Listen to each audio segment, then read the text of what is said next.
Wear back bungees are very important for travelling. ఈ hotel try చేస్తే చిరాకు అనిపించింది, బయటకు వచ్చేసాం.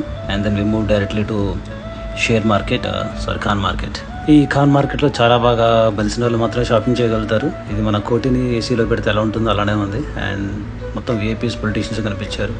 పార్క్ గుప్తా స్టార్ట్ చేసిన బ్లూ మనీ కేఫ్ చాలా బాగా నచ్చింది. Grandmother sandwich recipe try చేసాము. ఇక్కడ వీళ్ళని చూసి చాలా ఎక్సైట్ అయిపోయారు రోడ్డు మీద.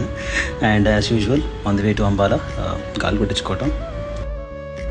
ఆఫ్టర్ 3 years ఆఫ్ రైడ్ చాలా టైర్డ్ అయిపోయాం. Nimbu pani was more. హర్యాన్వి ఎద్దు ఇండియాలోనే చాలా కాస్ట్లీ. ఆశీస్ ప్రకారం హర్యానాలో బీజేపీ గెలుస్తుందట. Finally we reach to Ambala, beautiful place. ప్రచారం నడుస్తుంది. వీడు మరి రాడికల్గా ఉన్నాడు. My friend and spiritual brother, very soft spoken. మొత్తానికి లెన్స్ ఎంచుకుందాం అని చెప్పేసి ఇతని దగ్గరికి వచ్చాను. And it was so surprising. Snooker నన్ను అట్రాక్ట్ చేసింది. Thank you.